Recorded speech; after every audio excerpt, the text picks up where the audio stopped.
अच्छा, तो आज का टॉपिक हमारे पास है डिस्टेंस और डिस्प्लेसमेंट। दो टॉपिक है लेकिन मैं इसको एक साथ क्यों पढ़ा रहा हूं, उसकी एक वजह है। कल हमने बात फिजिकल क्वांटिटी पे की। क्या बात की कि भाई एक है स्केलर और दूसरा है वेक्टर, जिसमें यूनिट और मैग्नीट्यूड के साथ डायरेक्शन नहीं हो तो वो कौन सी क्वांटिटी होगी? स्केलर। और जिसके साथ डायरेक्शन शामिल हो जाए तो वो कौन सी बन जाएगी? ये बात नहीं भूलना, ये भी यहाँ पे बहुत काम आए। अच्छा, वैसे अगर हम देसी जुबान में कहें तो ये डिस्टेंस और डिस्प्लेसमेंट दोनों का मतलब फासला ही है। दोनों का मतलब क्या है? क्या मतलब है? देसी जुबान में। वैसे तो उसमें बहुत बड़ा फर्क है फिजिक्स में, लेकिन हम आम जो बात करते हैं। लेकिन अब सवाल यह है कि जब दोनों का मतलब फासला है तो उसको अलग अलग क्यों लिखा है? एक को डिस्टेंस क्यों कहा है, दूसरे को डिस्प्लेसमेंट क्यों कहा है? ये बात हम समझेंगे। देखो,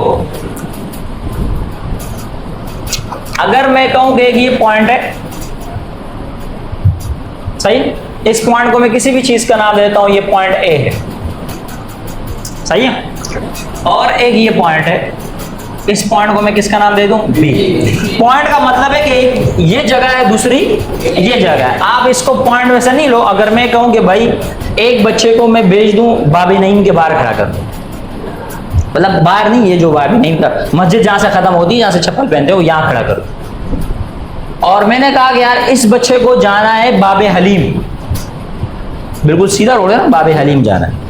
लेकिन मैं कहूं कि भाई यहां से नहीं जाना, आपने थोड़ा सा रास्ता दूसरा इख्तियार करना है, आगे काम हो रहा है, बंद है, कुछ भी हो सकता है। मैं कहूं यार बाबे नईम से बाहर निकलो, यहां से मुड़ो, सीधा सीधा जाओ, फिर जो है ना पुलिस स्टेशन से उल्टे हाथ की तरफ मुड़ो, फिर सीधा सीधा जाओ, फिर उल्टे हाथ की तरफ गली में मुड़ो, और फिर सीधे सीधे आओगे और कहां पहुंच जाओगे? बाबे हलीम। एक तो ये रास्ता हुआ। यानी मैं उसको यूं कह सकता हूं कि ये रास्ता है कि आप घूम फिर के जा रहे हो, ऐसा कह सकता हूं या नहीं कह सकता?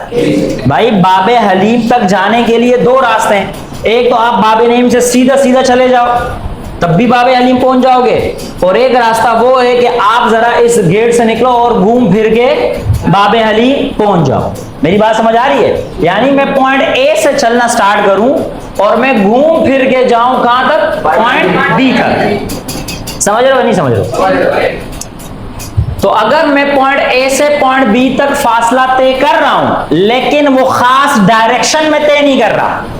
आप यहां नोट करो, डायरेक्शन बार बार तब्दील हो रही है, या एक ही डायरेक्शन से जा रहे हो? नहीं भाई, बार बार तब्दील हो, कभी सीधे हाथ पे मोड़ रहे हो, कभी उल्टे पे, कभी सीधे पे, कभी उल्टे पे। आप जब यहां बाबे नईम से निकलते हो, क्या आप सीधा सीधा जाते हो? नहीं भाई, बाबे नईम से निकले, उल्टे हाथ पे मुड़े, फिर सीधा सीधा गए गए गए, फिर पुलिस स्टेशन आएगी, फिर उल्टे हाथ में मुड़ेगी, फिर सीधा जाओगे, फिर इत्तेफाकन उल्टे हाथ में मुड़ेगी। यानी खास डायरेक्शन से नहीं जा रहे। कोई बच्चा ये नहीं कह सकता कि सर मैं सीधा सीधा गया और आपके जो जहां बताया था वहां में पहुंच गया, ऐसा तो नहीं है ना। तो इसका मतलब अगर आप एक पॉइंट से दूसरे पॉइंट तक फासला तय कर रहे हो, लेकिन एक खास डायरेक्शन से नहीं जा रहे, घूम फिर के जा रहे हो, आसान जुबान में यही है कि घूम फिर के जा रहे हो, तो इसका मतलब ए पॉइंट से बी पॉइंट तक जो फासला तय होगा उसको हम डिस्टेंस कहेंगे।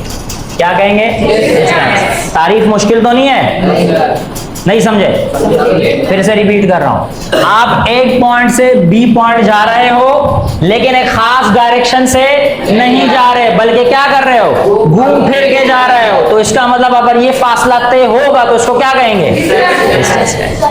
मुश्किल बात है ये, जबरदस्त। अब डिस्प्लेसमेंट की तारीफ समझ रहे? यही बात है कि अगर ए पॉइंट है और मुझे जाना किधर?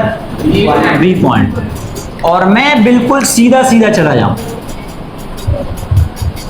यानी बाबे हलीम से बिल्कुल सीधा सीधा चले जाओ, सॉरी बाबे नईम से बिल्कुल सीधा सीधा चले जाओ बाबे हलीम, क्या कोई कट होगा?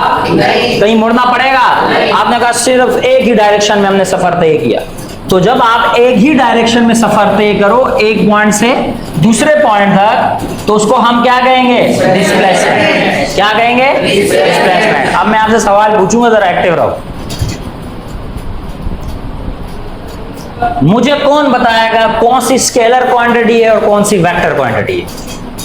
सोच के रट बोली बोलो ना, कौन सा स्केलर कौन सी वेक्टर, आराम से। हाँ ये कौन सा है, स्केलर है ये, क्योंकि कोई खास डायरेक्शन नहीं है। गुड, ये कौन सा होगा, ये हुई ना बात, मतलब बात समझ रहे हो ना तुम लोग।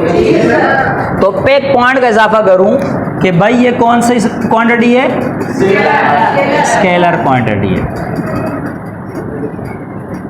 मुश्किल बात तो नहीं कर रहे हम। ये कौन सी क्वांटिटी है,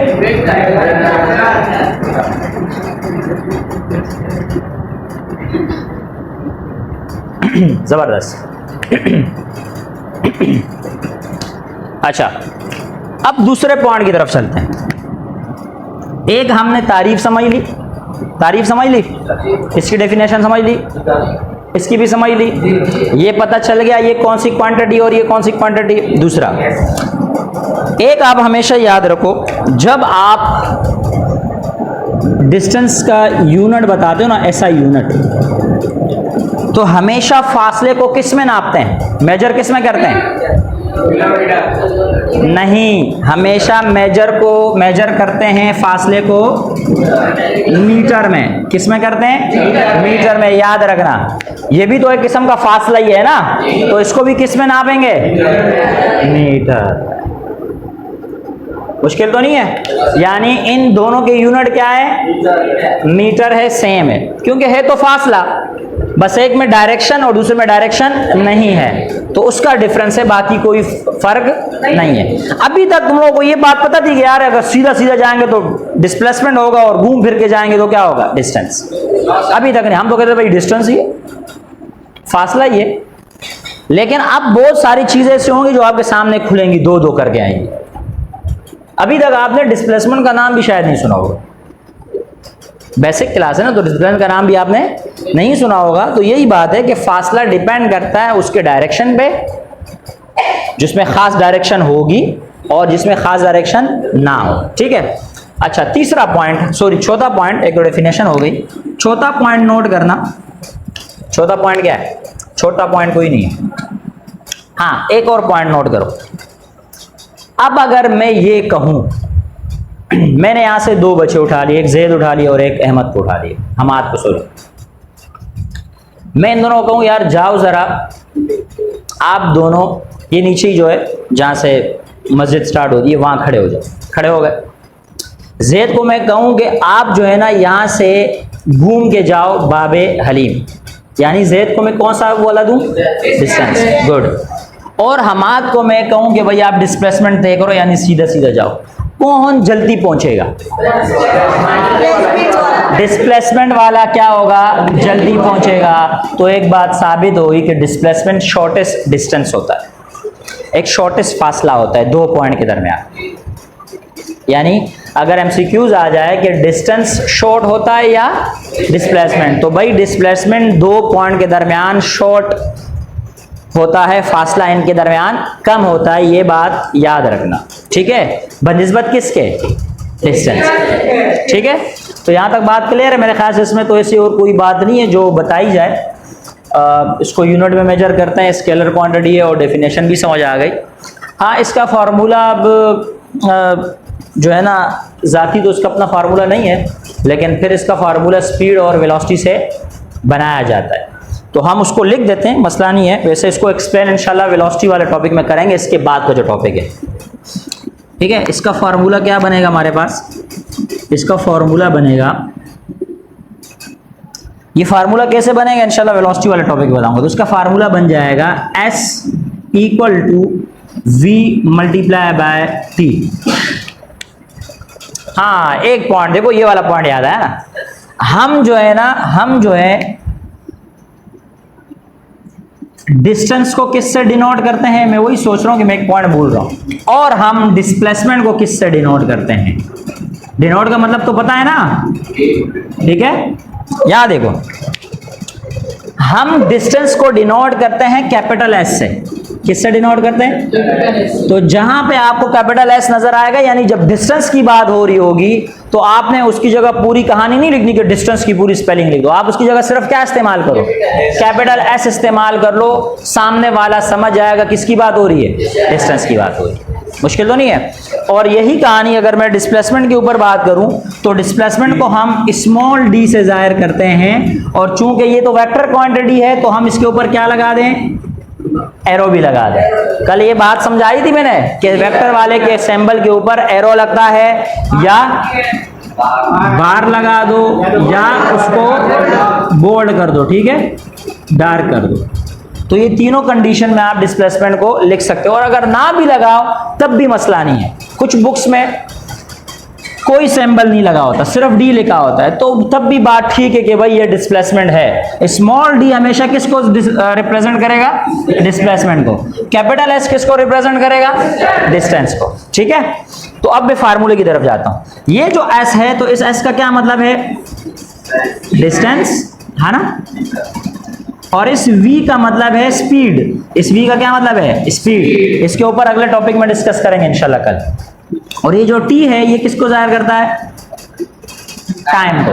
तो डिस्टेंस का फार्मूला बन जाता है s is equal to v multiply by t। ठीक है, और यही बात अगर हम यहां करें तब भी एक ही बात है, खाली क्या फर्क आएगा?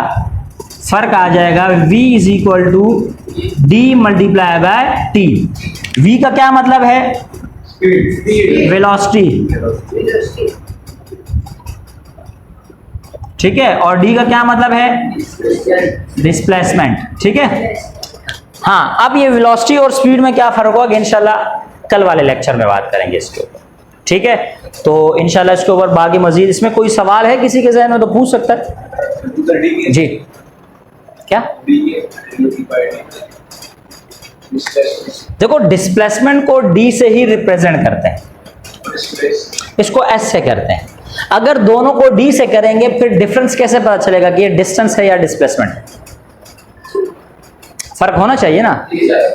मिसाल के तौर पे इस क्लास में जैद इस बच्चे का नाम, लेकिन अगर 4 जैद होते हैं और मैं कहता जैद को मैं बुलाते हैं, मैं कहता अभी जैद खड़ा हो जाए, तो कितने जैद खड़े होते? 4 या 5 जितने थे। लेकिन अगर मैं कहूं यार जैद फलां वाला खड़ा हो जाओ, उसका अबू का नाम भी साथ में यूज करता, फिर कितने खड़े होते?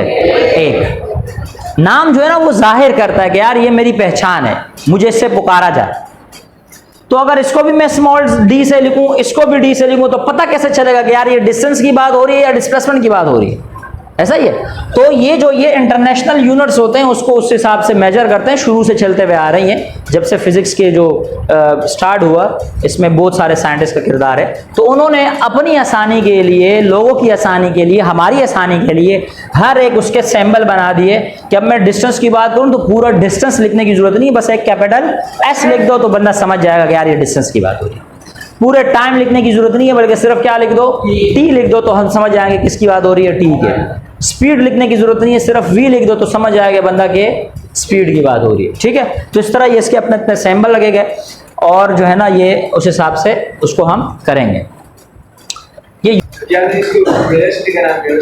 हाँ, ये वेलोसिटी क्यों है, वो स्पीड क्यों है, क्योंकि ये बेसिक क्लास है। इंशाल्लाह ये मैंने थोड़ी सी फार्मूला बताने के लिए कह दिया। मैंने कहा भी था इसके ऊपर तफसीली बात होगी इंशाल्लाह कल के लेक्चर में कि ये स्पीड क्या है, वेलोसिटी क्या है। ये भी सारी सीरीज चलेगी। पहले स्केलर वेक्टर समझा, इसके बाद अगली क्लास क्या समझी? डिस्टेंस डिस्प्लेसमेंट, इसके बाद क्या होगा? Speed velocity. ये पूरा चलता रहेगा इंशाल्लाह। ठीक है, तो इंशाल्लाह फिर हम जो है ना आगे जो है ना कल की क्लास में इसको लेके चलेंगे। बाकी जो कोई मसला हो तो इंशाल्लाह कल फिर अगली वीडियो में मिलते हैं। तब तक के लिए अल्लाह हाफिज़।